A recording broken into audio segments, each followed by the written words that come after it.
Press the bell icon on the YouTube app and never miss another update.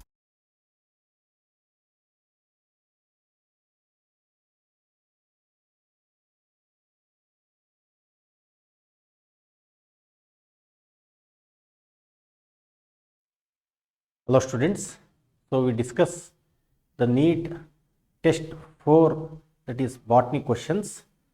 So question number 91, the water rises in straw due to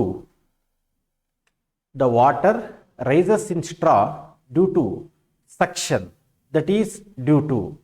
So straw nalli water rise ಆಗುತ್ತೆ. So ಅದು ಏನಕ್ಕೆ? Positive hydrostatic pressure, negative hydrostatic pressure, zero hydrostatic pressure, diffusion pressure ಅಂತ ಕೊಟ್ಟಿದ್ದಾರೆ. So ಸೆಕ್ಷನಲ್ಲಿ water movement ಆಗಬೇಕಾದ್ರೆ it is against the gravitational force. When water moves against the gravitational force, then it is called as negative hydrostatic pressure. Okay, next question.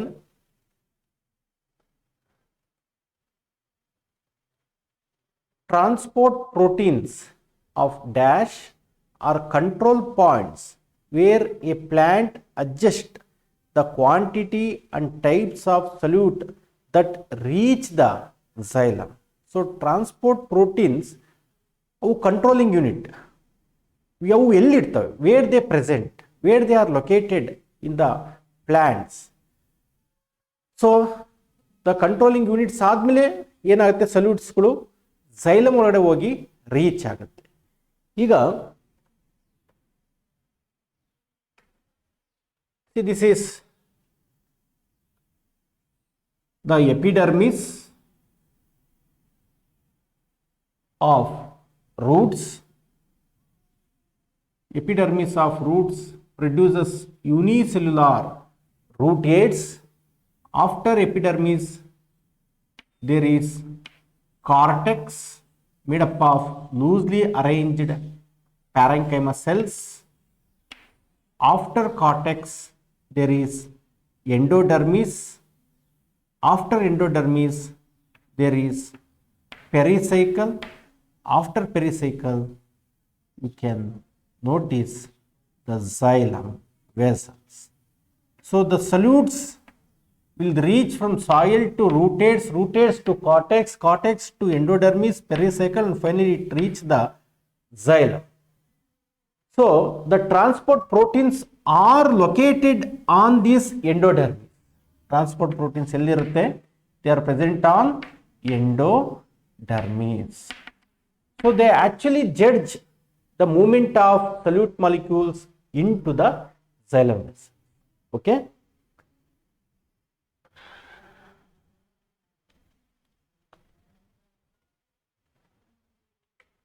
So the answer is endodermis. Next question. The Casparian strips of root endodermis is made up of. So ಆಗಲಿ ನಾನು endodermis, the Casparian strips of root endodermis ನಾನು ತೋರಿಸಿದೆ.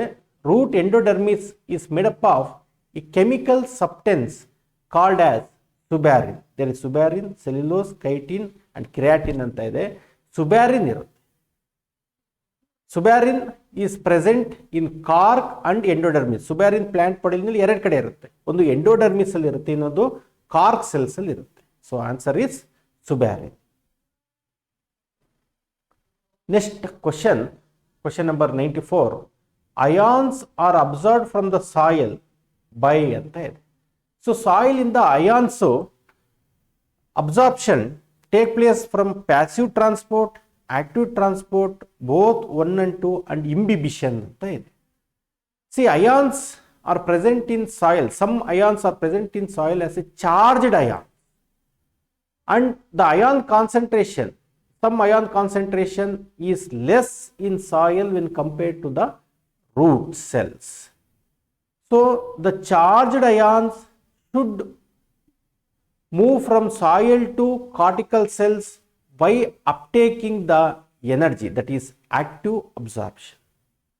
And the ions which are which concentration is very low, the ion concentration which is very low in soil should move from soil to cortical cells against to the concentration gradient, that is uphill transport.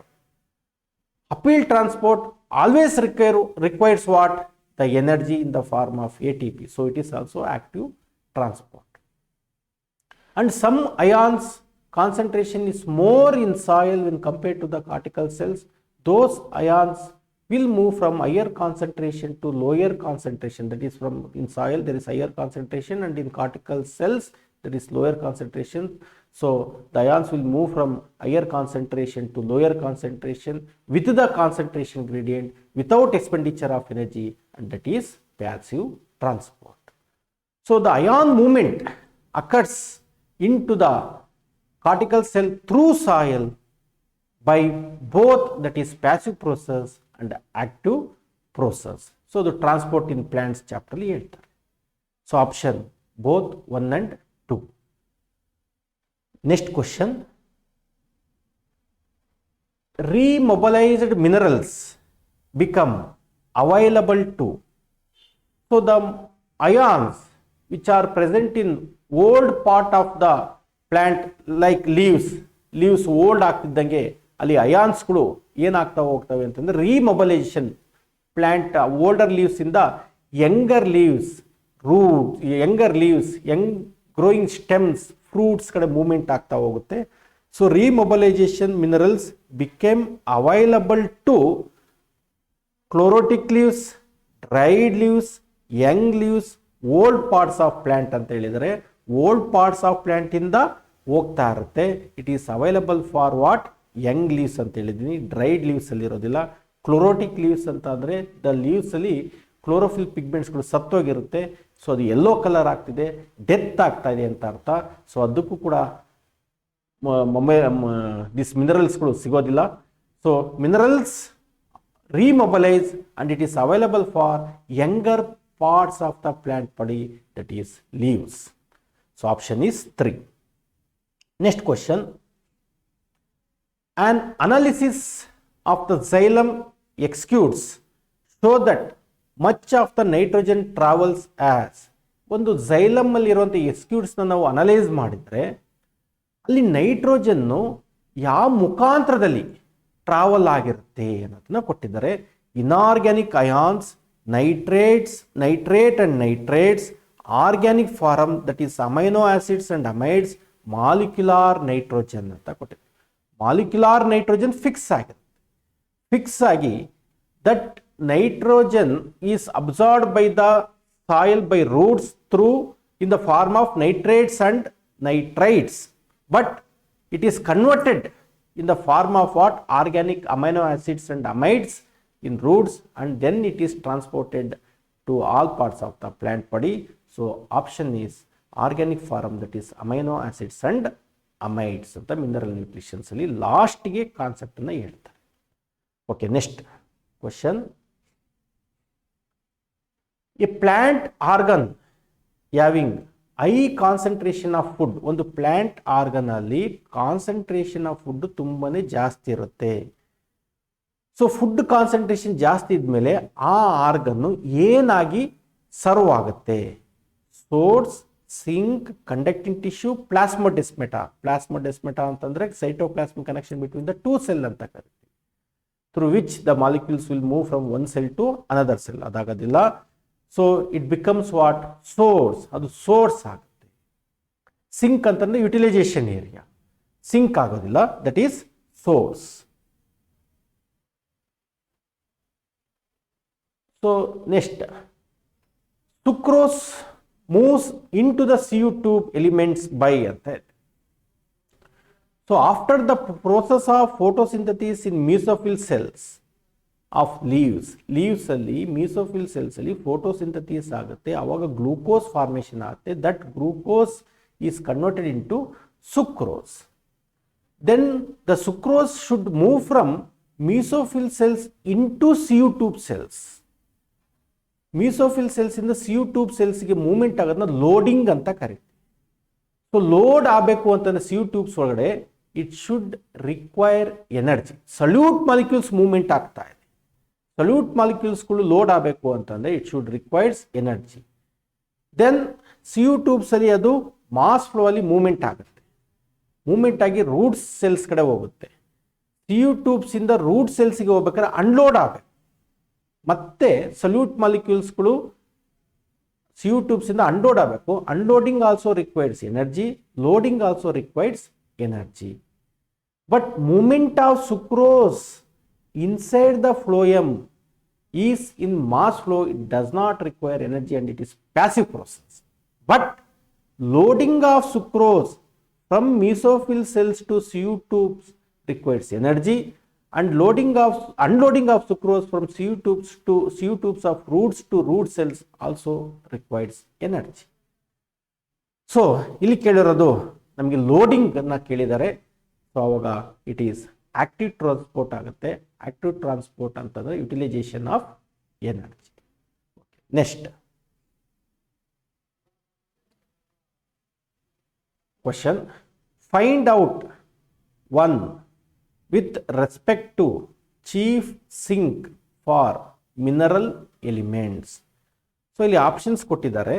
ಈ options ಅಲ್ಲಿ chief ಆದಂಥ sink mineral elements ನಾವು observe ಮಾಡಿದರೆ sink ಯಾವುದಾಗುತ್ತೆ plant ಬಾಡಿನಲ್ಲಿ? Apical and lateral meristem ಇದೆ, young leaves ಇದೆ, fruits and seeds ಇದೆ, ಮೆಚೂರ್ ಆರ್ ಓಲ್ಡ್ ಲೀವ್ಸ್ ಇದೆ. ಆಡ್ ಒನ್ ಅಂತ ಕೇಳಿದ್ದಾರೆ. ಅಂದರೆ ಇಲ್ಲಿ ಸಿಂಕ್ ಅಲ್ದಲೇ ಇರೋದು ಯಾವುದು? ನಾನು ಹೇಳಿದೆ younger parts of the plant ಬಾಡಿಗೆ ಮಿನರಲ್ಸ್ಗಳು ರೀಮೊಬಲೇಷನ್ ಆಗಿ ಹೋಗುತ್ತೆ. Younger plants of the plant body sink ಆಗಿರುತ್ತೆ. ಯಾಕೆ ಅಂತಂದ್ರೆ ಇಲ್ಲಿ ಫುಡ್ ಅದಕ್ಕೆ ಬೇಕು. ಫುಡ್ ಜಾಸ್ತಿ ಇರುವಂಥ ಆರ್ಗನ್ ಏನಾಗುತ್ತೆ? ಸೋರ್ಸ್ ಆಗುತ್ತೆ. So younger parts of the plant body sink ಆಗಿರುತ್ತೆ. Apical and lateral meristem. Meristem ಅಂತಂದ್ರೆ active stage of cell division ಇರುತ್ತೆ. Requires lot amount of energy that is in the form of food, ಅಲ್ಲಿಗೆ ಬೇಕು. Young leaves ಅಲ್ಲೂ ಕೂಡ activity ಜಾಸ್ತಿ ಇರುತ್ತೆ, ಅದು ಸಿಂಕ್ ಆಗುತ್ತೆ. Fruits and seeds developing stages ಅಲ್ಲಿ ಇರುತ್ತೆ, ಅದು ಕೂಡ ಸಿಂಕ್ ಆಗುತ್ತೆ. ಮೆಚೂರ್ ಅಂಡ್ ಓಲ್ಡರ್ ಲೀವ್ಸ್ ಅದು ಏನಾಗಿರುತ್ತೆ? ಸೋರ್ಸ್ ಆಗಿರುತ್ತೆ, ಅಲ್ಲಿಂದ ಮೂಮೆಂಟ್ಸ್ ಆಗುತ್ತೆ. So that is hard one. Option is 4. Next question, facilitated diffusion is characterised by all except. Facilitated ಡಿಫ್ಯೂಷನ್ನ ಕ್ಯಾರೆಕ್ಟರ್ಸ್ನ ಕೊಟ್ಟಿದ್ದಾರೆ. 4 ಇದೆ, 4ಅಲ್ಲಿ 1 ಅಲ್ಲ ಅಂತ ಕೊಟ್ಟಿದ್ದಾರೆ. Option, requirement of membrane proteins is required for facilitated diffusion, correct. Uphill transport, no requirement of energy, highly selective nature ಅಂತ ಇದೆ. ಫೆಸಿಲಿಟೇಟೆಡ್ ಡಿಫ್ಯೂಷನ್ ಅಲ್ಲಿ ಸೆಲೆಕ್ಟೆಡ್ ಮಾಲಿಕ್ಯೂಲ್ಸ್ ಮೂವ್ಮೆಂಟ್ ಆಗುತ್ತೆ, ದಟ್ ಇಸ್ ಕರೆಕ್ಟ್. ಎನರ್ಜಿ ಬೇಡ, ಹೌದು, ಬಟ್ ಅಪೀಲ್ ಟ್ರಾನ್ಸ್ಪೋರ್ಟ್ನ ಮಾಡೋದಿಲ್ಲ. Appeal transport ಆಗಬೇಕು ಅಂತ ಅಂದರೆ ಆಕ್ಟಿವ್ ಪ್ರೊಸೆಸ್ ಆಗಬೇಕು. Appeal transport means movement of molecules against the concentration gradient, means lower concentration ಇಂದ ಹೈಯರ್ ಕಾನ್ಸಂಟ್ರೇಷನ್ಗೆ ಮೂವ್ಮೆಂಟ್ ಆಯಿತು ಅಂತಂದರೆ ಅದನ್ನ ಅಪೀಲ್ ಅಂತ ಕರಿತೀವಿ. ಸೊ ಇಲ್ಲಿ ಅಪೀಲ್ ಟ್ರಾನ್ಸ್ಪೋರ್ಟ್ ಆಗೋದಿಲ್ಲ, ಡೌನ್ ಹಿಲ್ ಟ್ರಾನ್ಸ್ಪೋರ್ಟ್ ಆಗುತ್ತೆ. ಹಾಗಾಗಿ so it is not characterised by appeal transport. So option 2 is correct. Next question, what is not true regarding active water absorption? Active ಅಂದರೆ ವಿತ್ ಎಕ್ಸ್ಪೆಂಡಿಚರ್ ಆಫ್ ಎನರ್ಜಿಯಿಂದ ವಾಟರ್ನ absorption ಆಗಬೇಕಾದ್ರೆ ಯಾವುದು ಇದರಲ್ಲಿ correct ಆದಂಥ options ಅಲ್ಲ. Require energy, occurs only when transpiration is slow, living cells are essential, force develops in shoot ಅಂತ ಇದೆ. So force develops in shoot is not correct. Active ಅಂತಂದ್ರೆ ಎನರ್ಜಿ ಬೇಕು. Occurs transpiration is slow, that is correct. Living cells are essential, living ಸೆಲ್ಸ್ಗಳು ಬೇಕು. Force developed in shoot ಅವಾಗ ಆಗೋದಿಲ್ಲ. Force developed in shoot ಆಯಿತು ಅಂತ ಅಂದರೆ ಅವಾಗ ಏನಾಗುತ್ತೆ? ಅದು ಪ್ಯಾಸಿವ್ ಪ್ರೋಸೆಸ್ ಆಗುತ್ತೆ, ಆಕ್ಟಿವ್ ಪ್ರೋಸೆಸ್ ಆಗೋದಿಲ್ಲ. So option is 4. Next, water channels are made up of 8 similar type of aquaporins involved in active transport, involved in facilitated diffusion. More than one option is correct anta ide. So water channels are involved in facilitated diffusion is correct. correct expression of water potential of plasmolized cell. Plasmolized cell ಅಂತಂದ್ರೆ when a cell is placed in hypertonic solution, it loses the water. So water will undergoes X osmosis. Means water cell ಇಂದ ಏನಾಗುತ್ತೆ ಹೊರಗಡೆ ಬರುತ್ತೆ, X osmosis ಆಗುತ್ತೆ. X osmosis ಆದಂಥ ಸೆಲ್ನ ನಾವೇನಂತ ಕರಿತೀವಿ, ಪ್ಲಾಸ್ಮೊಲೈಸ್ಡ್ cell ಅಂತ ಕರಿತೀವಿ. ಪ್ಲಾಸ್ಮೊಲೈಸ್ಡ್ ಸೆಲ್ಸ್ ಅಲ್ಲಿ ವಾಟರ್ ಕಂಟೆಂಟು ಕಡಿಮೆ ಆಗುತ್ತೆ. ಸೊ ಅವಾಗ ಆ ಸೆಲ್ಲಿಂದು ವಾಟರ್ ಪೊಟೆನ್ಷಿಯಲ್ ಏನಂತ ಕೊಡ್ತಾರೆ, psi W is equal to psi S plus minus psi P, ಅಂದರೆ ಪ್ರೆಷರ್ ಪೊಟೆನ್ಷಿಯಲ್ ಏನಾಗಿರುತ್ತೆ ಮೈನಸ್ ಹೋಗಿರುತ್ತೆ. So option is 4. Next question, when a cell is fully turgid ಅಂತಂದ್ರೆ ಸ್ವೆಲ್ ಆಗಿದೆ due to entry of water, that is endosmosis ಆಗಿ, which of the following will be zero. ಹಾಗಾಗಿ ಇದರಲ್ಲಿ ಯಾವುದು zero ಆಗುತ್ತೆ, osmotic pressure, turgor pressure, wall pressure, suction pressure ಅಂತ ಇದೆ.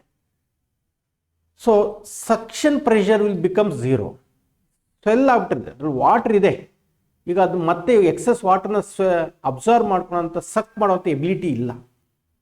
ಹಾಗಾಗಿ suction pressure becomes zero. Next question, phenomenon of ಗಟೇಷನ್.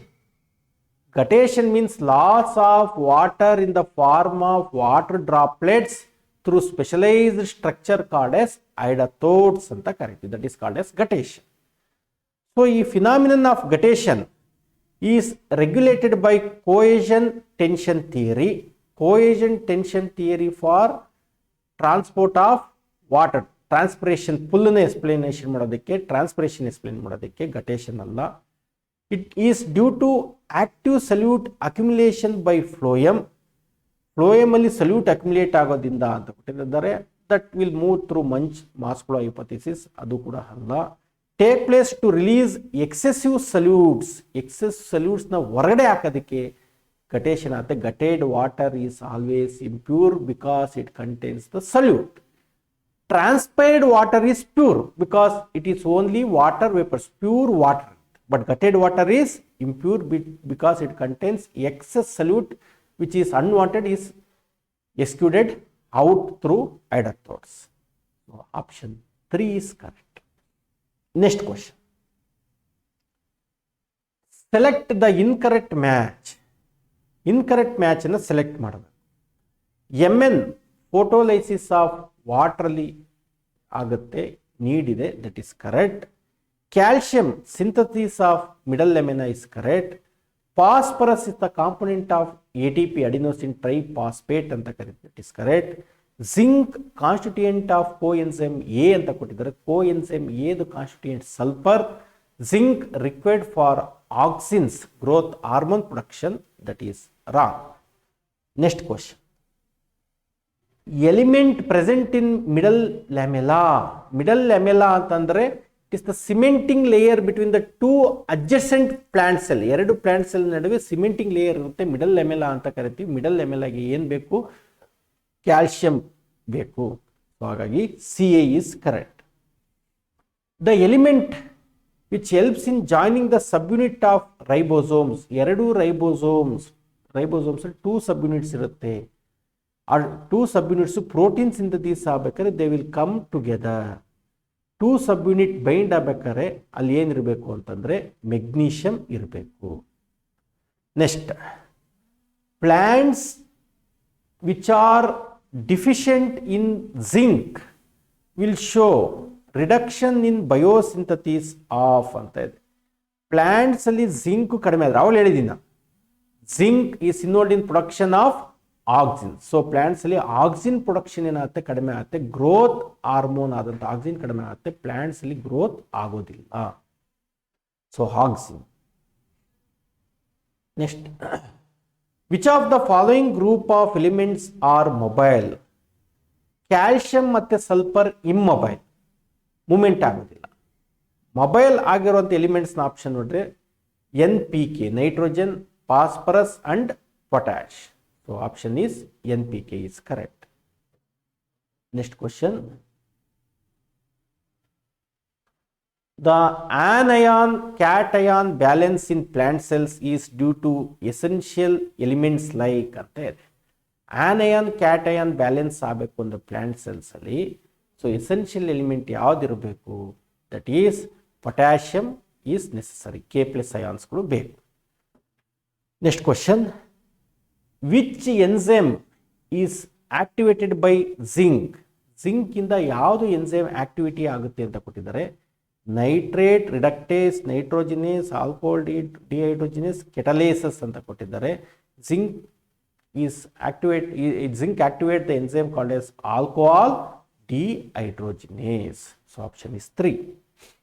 Next, a macronutrient which is a component of all organic compounds but is not a mineral element is. ಒಂದು macro nutrient ಇದೆ, ಅದು ಎಲ್ಲ ಕಾಂಪೋನೆಂಟ್ನ organic, ಎಲ್ಲ component of all organic components the ಏನಾಗಿದೆ component ಆಗಿದೆ, but ಅದು mineral element ಅಲ್ಲ. Mineral elements are observe through soil, but it is A macro element, that is carbon. Carbon, hydrogen and oxygen are macro element, but they are not mineral element. So option is C. They are directly absorbed from the atmosphere by the plants.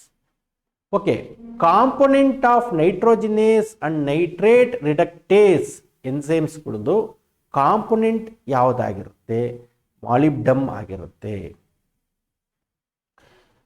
ಇವಾಗ nitrogen fixing by root nodules of soybean by rhizobium ಬ್ಯಾಕ್ಟೀರಿಯಾದಲ್ಲಿ ಅದು explain ಮಾಡ್ತಾರೆ. Molybdenum is the component of nitrogenase and nitrate reductase enzyme. Okay, next question. An immobile element present in plant tissue is. Mobile ಆಗದಲ್ಲೇ ಇರುವಂಥ element plant tissues ಅಲ್ಲಿ ಇರುವಂಥದ್ದು calcium. Which of the given enzyme of glycolysis is required at beginning of the process. So glucose ಇರೋದು glucose 6 phosphate ಆಗಬೇಕು ಅಂದ್ರೆ ಫಸ್ಟಿಗೆ ಒಂದು enzyme ಬೇಕು, that is called as hexokinase ಅಂತ ಕರಿತೀವಿ. Okay, next question. Select the statement which is not related to fermentation. Fermentation ಪ್ರೋಸೆಸ್ಗೆ relation ಇಲ್ದಲೇ ಇರುವಂಥ ಸ್ಟೇಟ್ಮೆಂಟ್ ಅನ್ನು ಹುಡುಕಬೇಕು. It accounts for only a partial breakdown of glucose. Glucose break down ಆಗೋದಕ್ಕೆ ಬೇಕು. Select the statement not related to ಫರ್ಮೆಂಟೇಷನ್ಗೆ related ಅಲ್ಲದೆ ಇರೋದು. Okay, fermentation is partial breakdown of glucose, that is correct. End product of fermentation alcoholic fermentation ಅಂದರೆ ethyl alcohol ಇರುತ್ತೆ. Lactic acid fermentation ಆದರೆ lactic acid ಇರುತ್ತೆ, ಅದು partial breakdown of glucose ಆಗಿರುತ್ತೆ. It is correct. It gives only 2 ATP, that is fermentation is anaerobic respiration, ಅದರಲ್ಲಿ 2 molecules of ATP ಬರುತ್ತೆ, that is also correct. NADH is oxidized slowly as compared to aerobic respiration. Compare ಮಾಡಿದರೆ NADH slow ಆಗಿ ನಿಧಾನಕ್ಕೆ oxidise ಆಗಿ ಎನರ್ಜಿನ ಕೊಡುತ್ತೆ, that is also correct. Electron transport system ಅಲ್ಲಿ ಇರೋದಿಲ್ಲ, ಹಾಗಾಗಿ it is not related. Krebs cycle ಅಲ್ಲಿ ನಡೆಯೋದಿಲ್ಲ, so that is wrong, not related. Next option. First step of ethyl alcohol fermentation requires means pyruvic acid ಇಂದ ಏನಾಗಬೇಕು, pyruvic acid ಇಂದ carbon dioxide ಹೊರಗಡೆ ಬರಬೇಕು. ಕಾರ್ಬನ್ ಡೈಆಕ್ಸೈಡ್ ಹೊರಗಡೆ ಬಂತು ಅಂತ the process we called as decarboxylation. That is the first step of alcohol fermentation. Next, primary acceptor of TCA cycle is. ಎಲ್ಲ TCA ಸೈಕಲಲ್ಲಿ, ಕ್ರೆಬ್ಸ್ ಸೈಕಲಲ್ಲಿ ಪ್ರೈಮರಿಯಾಗಿ ಎಲೆಕ್ಟ್ರಾನ್ನ primary acceptor of TCA cycle primary acceptor ಯಾವುದಿದೆ, that is acetyl CoA, oxaloacetic acid, citric acid, pyruvic acid ಅಂತ ಇದೆ. Primary acceptor of TCA cycle is acetyl CoA. Next, 5 carbon intermediate molecule in TCA cycle is. So TCA cycle means tricarboxylic acid cycle. Why it is called as tricarboxylic acid cycle? The intermediate compound present in Krebs cycle contains 3 carboxyl group. So it is called as tricarboxylic acid cycle. So ಇದರಲ್ಲಿ 5 carbon compound ಇರುವಂಥ organic compounds ಇದೆ, then 4 carbon compound ಇರುವಂಥ organic compounds ಇದೆ, then 6 carbon compound ಇರುವಂಥ organic ಕಾಂಪೌಂಡ್ಸ್ಗಳು ಇದೆ. Citric acid 6 carbon containing compound, succinyl CoA is 2 carbon containing compound, alpha ketoglyceric acid is 5 carbon atom containing compound, fumaric acid is 4 carbon containing compound. So option is 3. Next, the number of total ATP generated in TCA cycle per acetyl CoA molecule.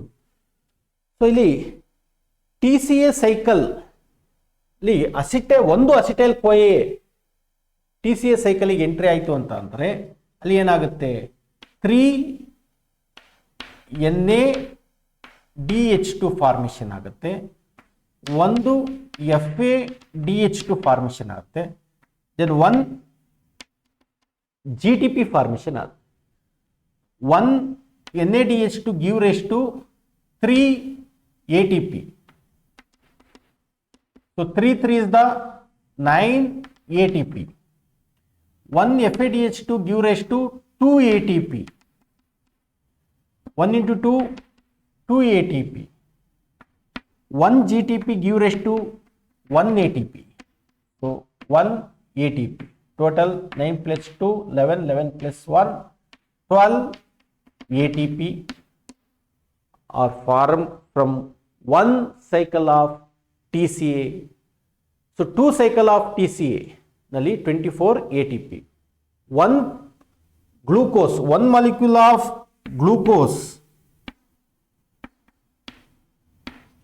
after glycolysis give rise to 2 molecules of pyruvic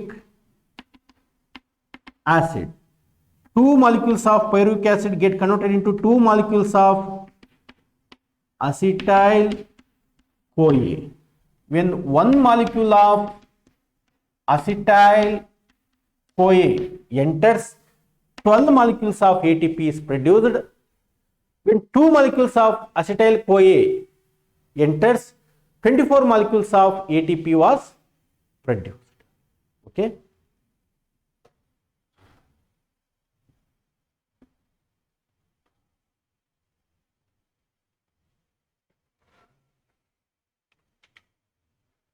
So option is 12.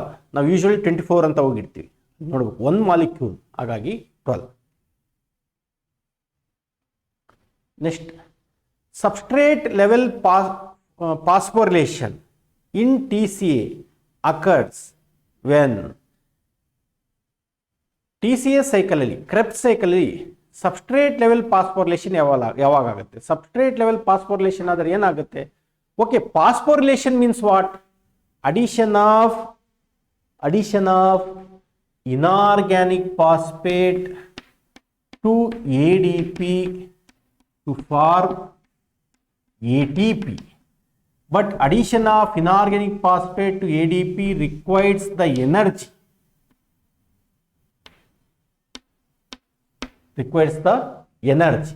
ಅಲ್ಲಿ bond formation ಆಗಬೇಕು.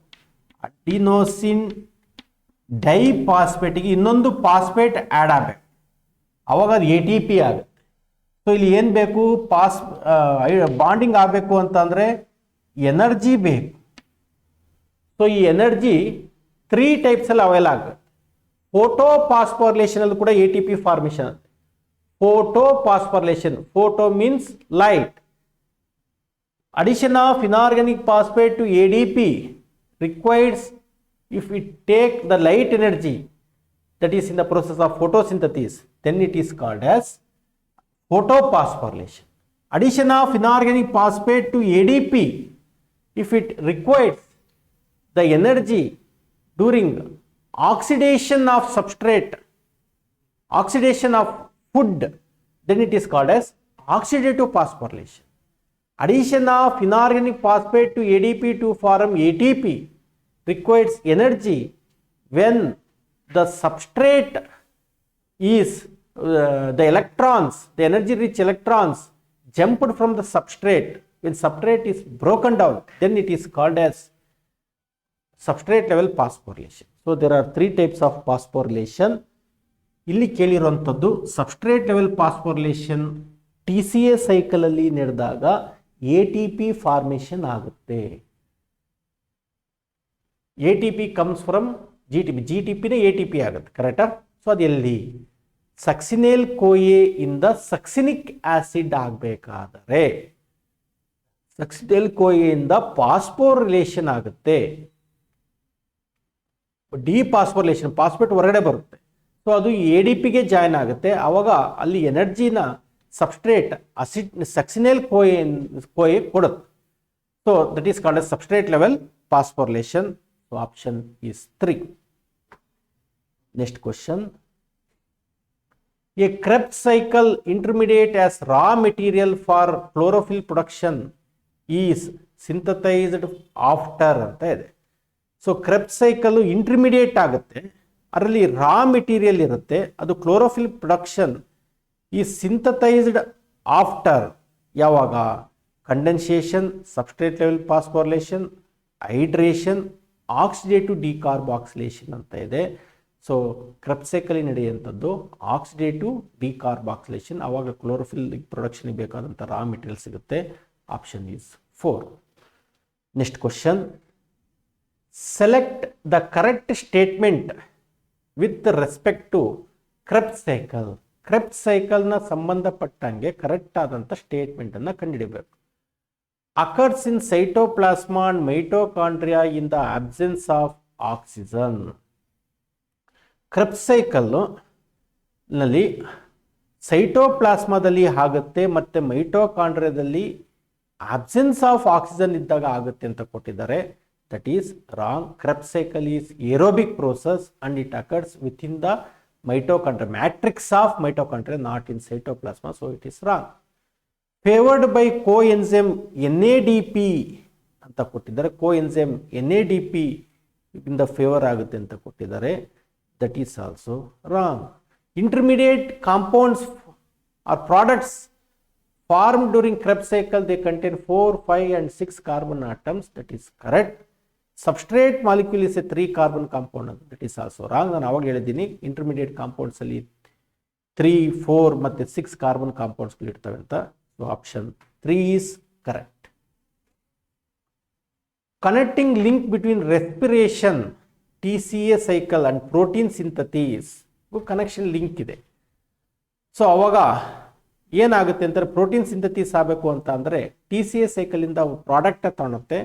So ಅದು alpha keto glutaric acid ಆಗಿರುತ್ತೆ. Option 2. Next question. Anabolic process ಅಲ್ಲಿ aerobic respiration ಅಲ್ಲಿ TCA cycle ನಡೆಯುತ್ತೆ. ಅಲ್ಲಿ ಅದನ್ನ ಇದು ಮಾಡ್ತೀವಿ. ಅನಾಬಾಲಿಕ್ ಕೆಟಾಬಲಿಸಮ್ ಮತ್ತು ಕೆಟಾಬಲಿಸಮ್ ಮತ್ತು ಅನಾಬಲಿಸಮ್ ಮಾಡ್ಬೇಕಾದ್ರೆ ಅಲ್ಲಿ ನಾವು ಅದನ್ನ ಹೇಳ್ತೀವಿ. Next. Which phyto hormone is synthesised in ripened fruit. Ripened ಆಗಿರುವಂಥ ಫ್ರೂಟ್ಸಲ್ಲಿ ಪ್ರೊಡಕ್ಷನ್ ಆಗುವಂಥ ಫೈಟೋ ಹಾರ್ಮೋನ್ ಯಾವುದು ಅಂತ ಹೇಳ್ತಾರೆ. That is ethylene. Ethylene is called as ripening hormone ಅಂತ ಕರಿತೀವಿ. Which of the following is incorrect about ethylene. ಇಥಲಿನ್ನ ಸಂಬಂಧಪಟ್ಟಂಗೆ ಇನ್ಕರೆಕ್ಟ್ ಸ್ಟೇಟ್ಮೆಂಟ್ ಯಾವುದು? ಪ್ರಮೋಟ್ಸ್ ರೂಟ್ ಏರ್ ಫಾರ್ಮೇಷನ್ ಅಂತ ಇದೆ. It is natural and derivatives of carotenoids. It increases the number of female flower. It causes synchronisation of flowering and fruit set in pineapples ಅಂತ ಇದೆ. Promote root hair formation, that is the correct statement of means correct physiological process of ethylene. It is a natural derivatives of carotenoids anta kottidare. Then it increases the number of female flowers in citrus plants. Female flowers ಗಳನ್ನ ಜಾಸ್ತಿಯಾಗಿ female flowers ಅಲ್ಲಿ over ಇರುತ್ತೆ. Over ಇರೋದ್ರಿಂದ ಏನಾಗುತ್ತೆ, ನಮಗೆ ಏನಾಗುತ್ತೆ, ಜಾಸ್ತಿ ಏನು ಬರುತ್ತೆ, ಫ್ರೂಟ್ಸ್ಗಳು ಬರುತ್ತೆ. So it increases the fruits production in the citrus plants is correct. Then It causes synchronization of flowering and fruit set in pineapple is also correct. But natural derivatives of carotenoid seeds abscisic acid. So that is the wrong statement of ethylene. Okay, next. Select a correct match. Gibberellic acid GA3 and the gibberellic acid early seed production in conifers ಅಲ್ಲಿ ಇರುತ್ತೆ. Cytokinin synchronizing fruit set in pineapples. Auxins overcome senescence. Ethylene seed maturation and development ಅಂತ ಕೊಟ್ಟಿದ್ದಾರೆ. So gibberellic acid early seed production in conifers is correct. So ಮಿಕ್ಕಿದೆಲ್ಲ ಕೂಡ wrong ಇದೆ. Next question. Which of the following phytohormone is a derivative of carotenoids? ಅವಾಗ ಹೇಳಿದ್ದೀನಿ derivatives of carotenoids ಅಂದ್ರೆ abscisic acid, that is ABA. Next, match the column 1 with column 2. Column 1 ನಲ್ಲಿ ಇಥೋಫಿನ್, ಟರ್ಪಿನ್, ಜಿಯಾಟಿನ್, IAA ಕೊಟ್ಟಿದ್ದಾರೆ. Column 2 ನಲ್ಲಿ GA, gibberellic acid, ethylene, natural auxin, cytokinin ಅಂತ ಕೊಟ್ಟರೆ correct ಆಗಿ match ಮಾಡಬೇಕು. ಈಥೋಫಾನ್ ಅಂತ ಅಂದ್ರೆ ethylene. Then terpene gibberellic acid, zeatin cytokinin, indole acetic acid natural auxin. So option is 2. ಮತ್ತೆ ಇಲ್ಲಿ ಕಾಲಮ್ 1 ಮತ್ತೆ column 2 weedicide, bolting, thinning of cotton, lateral shoot growth. So ಇದು ಯಾವುದು ಫಂಕ್ಷನ್ ಆಫ್ ಹಾರ್ಮೋನ್ಸ್ ಅಂತ ಕೊಟ್ಟಿದ್ದಾರೆ. ವಿಡಿಸೈಡ್ ಆಗಿ ನಾವು 2,4-D ಆಕ್ಸಿನ್ಸ್ ನ ಯೂಸ್ ಮಾಡ್ತೀವಿ. A for 4. ಬ್ಲಾಟಿಂಗ್ ಅಂತ ಅಂದ್ರೆ early maturation and early flowering ನಾವು ಬ್ಲಾಟಿಂಗ್ ಅಂತ ಕರಿತೀವಿ. It is gibberellic acid. So B for 1. Then thinning of cotton is done by this cytokinin. So C for 2. Then lateral shoot growths ಆಗುವಂಥದ್ದು ethylene. So D for 3rd. So option is 3. Next, dormancy of seed is broken by ethylene whereas it is induced by ಅಂತ ಇದೆ. Seed dormancy break ಮಾಡುವಂಥ hormone ethylene ಆಗಿದೆ. So ಅದನ್ನ induce ಮಾಡೋಂಥದ್ದು ಯಾವುದು? Abscisic acid, auxins, cytokinins, gibberellic acid ಅಂತ ಇದೆ. So it is induced by cytokinins. Next question. The plant hormone which close the stomata in stress condition. Stress hormone ಅಂತಾನೆ ಇದೆ. So excess transpiration ಆಗೋದನ್ನ prevent ಮಾಡಿ water loss ನ ಕಡಿಮೆ ಮಾಡುವಂತ stress hormone ಅಂತಾನೆ ಕರಿತೀವಿ. That is gibberellic acid, abscisic acid, ABA. Next, both ethylene and abscisic acid are responsible for. ಎರಡು ಕೂಡ ಇಥಲಿನ್ ಮತ್ತೆ ಅಬ್ಸಿಸಿಕ್ ಆಸಿಡ್ ಎರಡೂ ಕಾಮನ್ ಫಂಕ್ಷನ್ ಇರುತ್ತೆ. ಯಾವುದು?